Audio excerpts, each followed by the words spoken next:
Howdy campers, welcome back to the channel Monkey Wrench. I'm Kelly, the monkey with the wrench. Today we're going to be doing something different. When you work on machines, everybody knows it. They bring you everything in the universe and ask you if you can fix it. So first thing this morning, guy brought me this saw. Said, oh, it works. I think there's something wrong with the belts. Found out the bearings were shot. It blew every breaker in the house. It is trash. Then he wanted to know if he could take the blade guard off of this one and put it on this one, because this blade guard is broken right here. This crappy zinc metal has snapped, and so the blade guard won't stay in place, so he cannot lift and bring down the blade without the guard getting in the way. So it's easier to try to fix this one than it would be to do anything else, because with this portion of the saw being broken off, the bolt hole is broken off, there's nowhere that we can connect that without this stopper pin being in the way. There's just no way to really do it. And for me to just get this done for him and get him back in business, the best thing I figured out is what I'm about to show you. I want to give a special shout out to Pam Syme. She has reached 1,500 subscribers. Good for you. If you haven't already checked her channel out, I will put it down below in the comments. If you want to help support this channel, I will also be putting my Patreon link down there. Thank you to my current Patreons. I have been doing a lot of shorts lately. We've got this zero turn with the motor laying over there because it's seized up. We got to figure out why. We got this from a subscriber late last night, came to the house, said, I know you need a new toolbox, so there you go. So I was supposed to be spending today filling that up, and instead I got a bunch of new projects. There's my bike, love it. This is a mud mower, and this belongs to a new subscriber and new customer of mine. He wants me to get the engine running. It's been sitting for a long time. He also wants me to put larger pulleys on it because he's going to be racing this thing. So we're going to be putting larger pulleys on the front, smaller pulleys on the transaxle to make this sucker go fast. I'm going to be unwiring the key switch and putting in a control panel for him with a start button and kill switches, and he's going to deck it out in lights and a new paint job and all, and that's what he's into. So I'm going to be doing some stuff like that. I got a couple of more mowers yesterday, another chainsaw. I still got weed eaters that have to be done. I did get the parts for the chainsaw. I don't even remember what brand it was. But I am just going crazy with work here. So thanks for stopping by. Thanks for watching. And let me show you what I'm going to do real quick to fix this here compound miter saw. Let's see if I can get you closer. Like so. I got to get a new tripod, that's for sure. Alright, so what we got is this portion here. They make these out of this cheap zinc metal, and it just snapped off. And it shouldn't have, because there's no pressure on this from the blade guard. So my guess is he probably dropped the saw or something like that and snapped the end right off. So he cannot use the saw because it needs to be in that position to hold the blade guard up when you pull the saw down. And if it's not, then the blade guard goes underneath of the blade and stops it from cutting, and it's just impossible to deal with. So the only way that I can figure out to fix this, I have some 1-inch, this is just some aluminum that I have for my bike builds. I put a 90-degree bend in it, and then it was too long, obviously, so I cut it down with the grinder. So that will fit. You can see I can fit my finger in there. That'll fit in that space, just like that. And now what I'm going to do is drill a hole through this and through this arm, and I'm going to bolt that in place just like so. And then I'm going to drill another hole right here so that this blade guard will bolt back in place where it's supposed to. And he can go to work tomorrow because he needs the saw to go to work. So I'm going to go ahead and drill that right through, put the bolt in, and I'll show you. And I'm going to drill that hole, and we're going to bolt that together. And I just thought this might make an interesting video if you're trying to save a saw. Alright, I don't know how much of this you'll be able to see, or how much you care to see. So if this isn't your kind of repair, I appreciate you coming by. Don't forget to click on the next video. Got them coming out every week, Saturday at 10 a.m.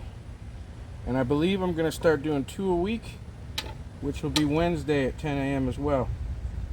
Now, I haven't cut the length on this yet. What I had to do was make sure that I had a bolt that would go in the back and not get in the way of the saw. So the first thing I did was drilled the hole here through so that this would go in, and don't forget I put the 90 on there so it would go in there and hold it, because otherwise the whole thing would just move around. And that was the easiest way to do it. So now, if I could find the hole, that's what she said, I can go ahead and put that in. I can go ahead and put this on. Now I'm not tightening it down, I'm using lock nuts, but I'm not going to tighten that down just yet because I want to make sure everything else fits in. And then I found another one, and because this hole is so big, what I'm using is another nut as a spacer, and this part of the nut is smaller than the hole, but only just. So I can actually put this screw in. Is that the right screw? No, dumbass, it's this one. Alright, so I'm going to put this in from the back. Then I'm going to put my arm on.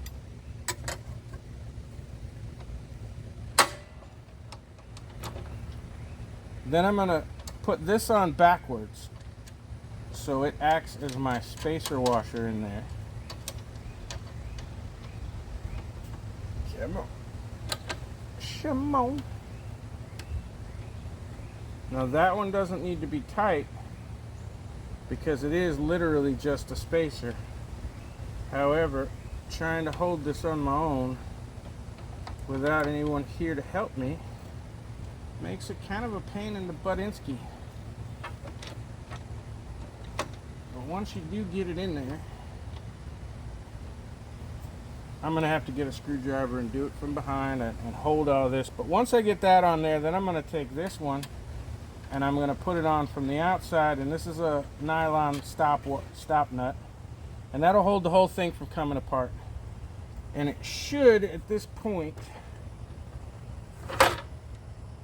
once everything's tightened in the way, it should work. So that holds that. That makes the blade guard come up. Let me get a screwdriver so I can tighten it, and I'll show it to you from a different angle. Alright.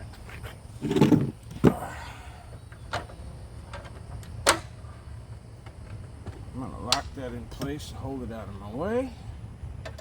Get a screwdriver on the back of this thing.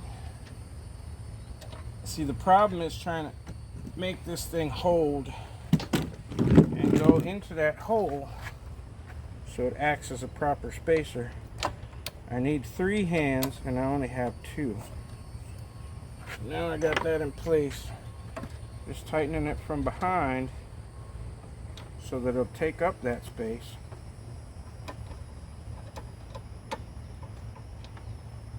Like that. Now I'm going to take a minute and I'm going to tighten this one up and this one up, and then I'll bring you back and show you exactly how it works. Alright, now basically what you can see here is all I've done is made a new plate. With that 90 degrees stuck inside of that bevel, it cannot tilt like this. So I've tightened that nut down and that's bolted through the frame there. Then I've cut a new one. I used a spacer inside of that great big hole so it would stay, and I put another nylon lock nut on the outside. And all I have left now to do is go ahead and get the angle grinder and take the end of that plate off because it's not necessary. But let me show you now. The blade guard is in the proper position, and as he now draws down in order to cut, the blade guard now goes back out of the way it's supposed to. Now, as long as he doesn't drop this thing or break it again the way he broke it the first time, which I'm guessing was dropping it people throw them in their trucks and they land on top of other tools and stuff. This should actually last longer than the original because this is aluminum. It's thick aluminum. It's what I use on my bikes. So it's vibration free, and the way it fits in there, it should last longer. He would actually have to break both of these now and crack this thing off here in order to break it again. And now he has his blade guard back, so he can go to work tomorrow, no problem. So I hope that helps somebody. When you're looking at a saw like this, that Dewalt saw right there is probably $700, maybe better. It's a really good commercial one.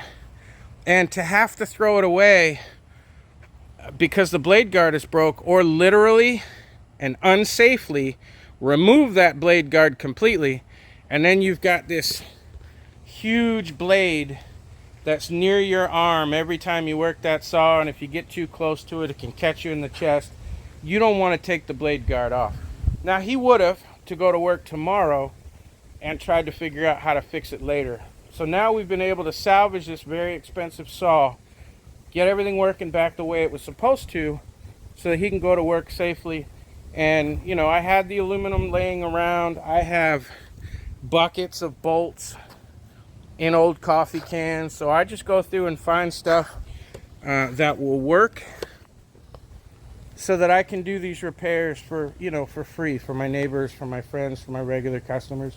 Sure, it took me a few minutes to figure out how to do it and to do it, but I'm creative like that. That's the whole point of doing this channel, is to be creative, to show you that if you use your head, or you watch other people's YouTube videos and they use their head, sometimes we can figure this stuff out together, because we're all in this together. So thanks for stopping by. Hit the like button. It's somewhere between my chin and my balls, and I'll see you soon.